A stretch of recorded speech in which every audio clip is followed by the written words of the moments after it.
হচ্ছে না ভাই, হচ্ছে না। সঞ্জু স্যামসন আর ট্রিস্টেন স্টাবসে যে ট্রেডের আলোচনাটা চলছিল সেই ট্রেডটা নাকি আর সম্ভব নয়, এইরকম রিপোর্ট বেরিয়ে আসছে। কয়েকদিন থেকেই শোনা যাচ্ছিল এই দুজনকে নিয়ে ট্রেড, ঠিক আছে। দিল্লিতে আসবে সঞ্জু স্যামসন এবং রাজস্থান রয়্যালসে যাবে ট্রিস্টেন স্টাবস দিল্লি থেকে। কিন্তু এখন খবর বেরিয়ে আসছে কি এই ট্রেডটা নাকি সম্ভব নয়। দিল্লি ক্যাপিটালস ট্রিস্টেন স্টাবসকে এখন ছাড়তে চাইছে না, রাজি হচ্ছে না ছাড়ার জন্য।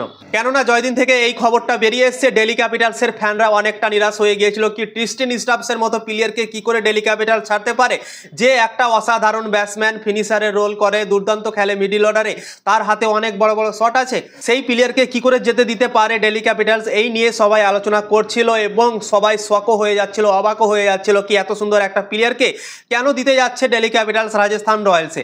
কিন্তু এখন মনে হয় দিল্লি ক্যাপিটালস তাদের কথা মেনে নিয়েছে, তাদের কথা মনে হয় শুনে নিয়েছে, দিল্লির ফ্যানরা কি চাইছে সেটাও মেনে নিয়েছে মনে হয় দিল্লি ক্যাপিটালস। এবং এখন দিল্লি ক্যাপিটালস রাজি হচ্ছে না সঞ্জু স্যামসনকে নিয়ে আসার জন্য এবং ট্রিস্টেন স্টাবসকে রাজস্থান রয়্যালসে যেতে দেওয়ার জন্য, ঠিক আছে।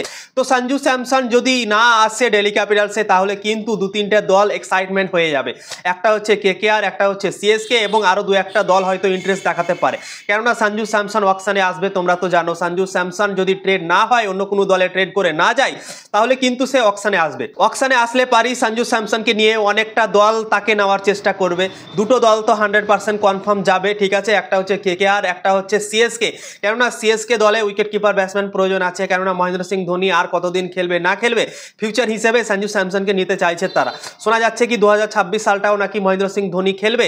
তাদেরই একটা ম্যানেজমেন্ট হিন্ট দিয়েছে এবং বলেছে কি মহেন্দ্র সিং ধোনি 2026 সালটাও নাকি খেলতে পারে, এরকম খবর বেরিয়ে এসছে। তো তাই জন্যই সিএসকে দল তাকে নিতে চাইবে, আগ্রহ অনেকটা দেখাবে এবং ট্রেডের জন্য তারা অ্যাপ্রোচ করেছিল রাজস্থান রয়্যালসকে সিএসকে তে সঞ্জু স্যামসনকে নিয়ে আসার জন্য। সিএসকে অবশ্যই যদি অকশনে আসে সঞ্জু স্যামসন তাকে নেওয়ার চেষ্টা করবে এবং কেকেআর তো ভাই অবশ্যই চেষ্টা করবে, কেননা কেকেআর দলের দরকার আছে একটা ক্যাপ্টেন, একটা ওপেনিং ব্যাটসম্যান, উইকেট কিপার, তিনটা জিনিস যে পূরণ করতে পারবে সেরকম ব্যাটসম্যান তো লাগবে ভাই কেকেআর দলে।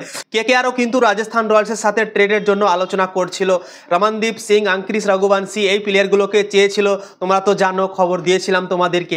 তো সিএসকে আর কেকেআর এই দুটো দল তো ভাই লাওয়ার জন্য তাকে অনেকটা চেষ্টা করবে সে যদি অকশনে আসে, এবং অন্যান্য দু একটা দলও কিন্তু চেষ্টা করবে তাকে নেওয়ার, কেননা সঞ্জু স্যামসন দুর্দান্ত একটা প্লেয়ার, ওপেনিং এসে ভালো খেলে।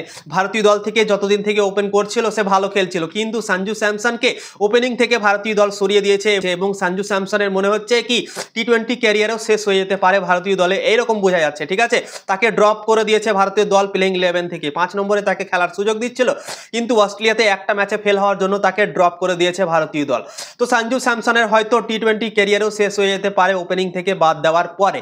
কিন্তু সঞ্জু স্যামসন দুর্দান্ত একটা প্লেয়ার, আমরা সবাই জানি সে ট্যালেন্টেড প্লেয়ার, দুর্দান্ত খেলে ওপেনিংয়ে, ওপেনিং সে ভালো করে এবং কেকেআর দলে ওপেনিংয়ে একটা প্রয়োজন আছে, ঠিক আছে। ওপেনিংয়ে যদি সঞ্জু স্যামসন করে এবং সুনীল নারায়ণের সাথে ধরো যদি ওপেন করে তাহলে কত সুন্দর হবে, তোমরা নিজেই ভাবতে পারো।